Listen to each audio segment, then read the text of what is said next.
schedule and busy schedule at the old church on 2nd Street with our club program and all, we felt that we needed more room. We used to rent the gym at the Von Steffensrud School simply because we didn't have facilities. And so after many attempts to come up with a plan of remodeling for our old church, we decided that we needed to expand on new property. The parking problem on 2nd Street was always a problem, along with all the other facilities. So in about '76, we purchased some land out by the Iron Man, out by Highway 169. And it was ideal property, and we were able to get some additional property, the Jankel property, a few years later. So we had adequate room, but we were locked in. We had no access to the property. And then 2 years ago, the property here behind the Iron Man became available for a very reasonable price. And we were able to purchase that property. And with adequate help, and Cecil Johnson and Bob Erickson, our architects, we were able to come up with this building, which is a very feasible operation. Now, we have a lot of room for our club program, which constitutes, I'm sure, something over 100 children, so every Wednesday night. The Lord's blessed us in acquiring this building.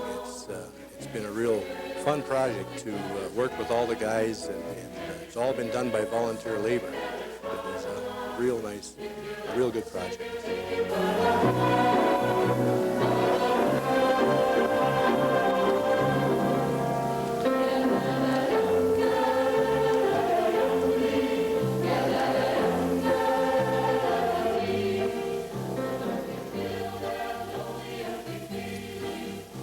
The start of this building perhaps started with a dream. My wife and I would sit around in the evenings and sketch out different ideas which we thought might fit the new church site. And then we showed some of these plans to various friends that come over for coffee, and we'd sit down and say, well, here's a concept that we could possibly use. Had some drawings made up and showed it to the congregation. They were very enthusiastic. We then started working drawings and proceeded on, and we had groundbreaking that fall, I believe was, I don't remember the exact date, and started construction.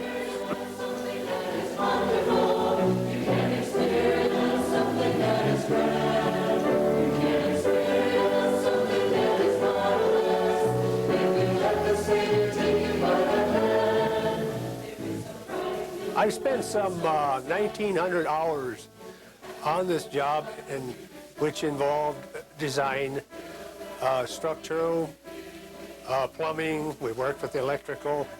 We spent a lot of time ordering material, and we're still in the process of ordering material for the job. We had a lot of help on this project.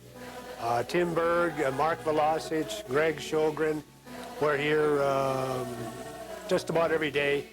And of course, much other help during evenings and weekends. And these men spent an awful lot of time. There was work outside by Cliff Stahl. He did grading, and there's so many we can't hope to. We had electricians help, and Phil Johnson helped, and there were so many that helped in the construction. And of course, this helped keep the costs down. We were about half the cost per cubic foot of a building of this size, which is the normal cost would be. So we did quite well. The kitchen of our old church, the former church from which we moved out of, was a small kitchen, cramped and inefficient. And yet many, a banquet, a dinner, receptions, any occasions that called for food were able to be prepared and served from that kitchen. So it did fill a need. But when we planned the kitchen for the new church, we wanted it to be more spacious, to have more facilities. And so that is the way that it was planned.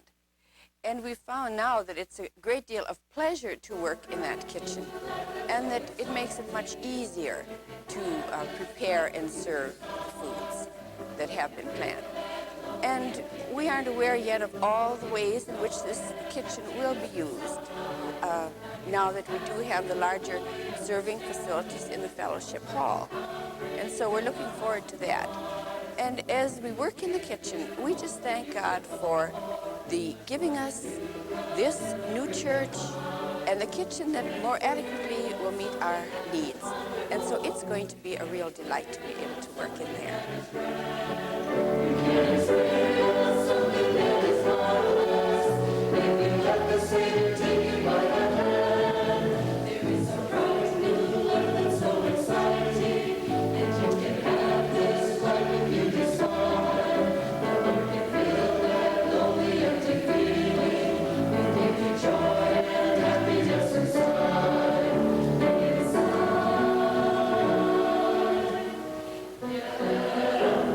When I came to Chisholm in 1985, this church had been in business for quite a while. In fact, they were about the 80th year. And right away I heard about this plan for a building. They've been praying about this, I know, and it just seemed like it was going to take a miracle for it to happen, because they had the property, they purchased a pretty good piece of property. But I learned long ago that in church growth, 5 acres is a minimum. And they told me they had about 2.5 acres for the church. And I didn't get up and preach about it, but I told people personally, you know, you've got to have room for parking and for expansion. And I had no idea what God had in mind. And then about a year and a half ago, God opened up a property where we are right now with almost 12 acres of land that we never dreamt that this would be the spot. And I've heard this ever since, that boy, that's the place. That's the best place you could have found in the city of Chisholm. And so the thing that struck me was that God has plans. You know, we have our plans, but He has plans. And to see these people so not just united, but so excited and so enthusiastic to do something for God, you know, and to fulfill His dream here in this area. And this, the fact that I'm up in years now, 68 years old, you know, I should be kicking up the daisies or something. But boy, I tell you, it's been exciting to be here. My wife Grace and I have just, it's been great to see that coming together, a group of people that want to see something happen.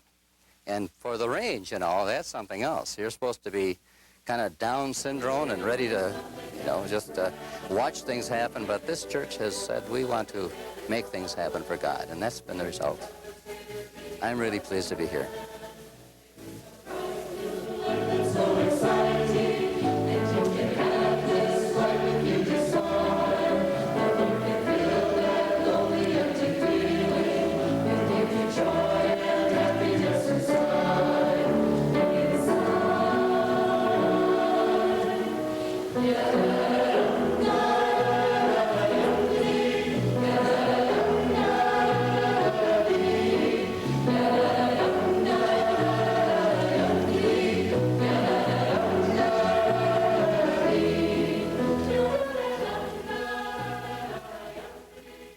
Our new library is really a very accessible place in our new building.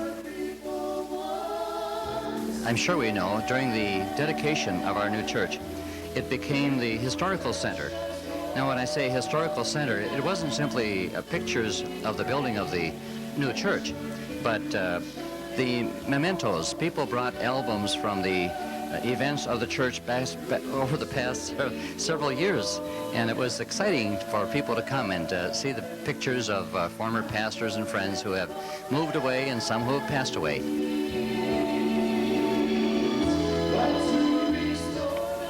The long sought for goal of completing all of this work and seeing the building completed was really culminated at the time of the dedication weekend. This began with an open house day when friends from all around the area, from Cook and of course from Virginia and from Keewatin, gathered to tour the building. And you could see the excitement in their faces as they were surprised, I believe, by the quality of the work and the extent of this building. Many had told me before they had seen the outside. They thought, my, what a big building that was going to be. But when they saw the inside and saw the gymnasium and the church building itself, the sanctuary and the Sunday school rooms, there was kind of an overwhelming enthusiasm, not only by our people, but by those who came to observe.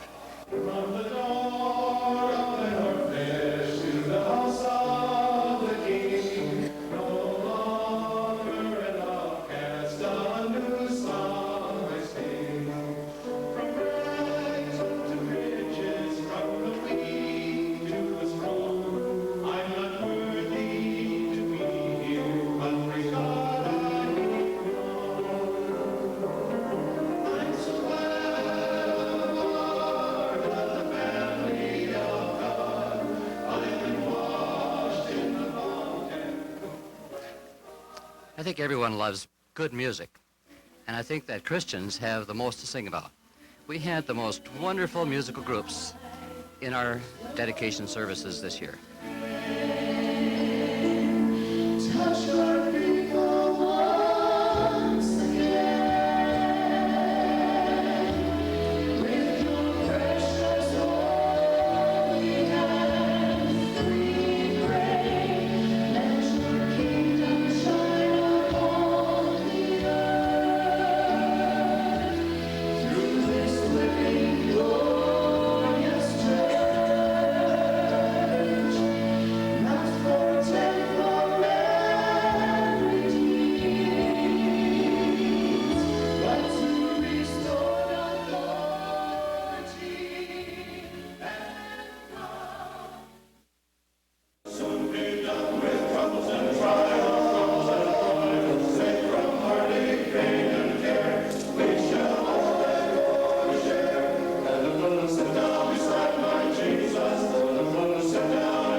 We were able to not only invite, but to have come to Chisholm wonderful speakers. They came from different parts of the country, and we had some of our friends from the range.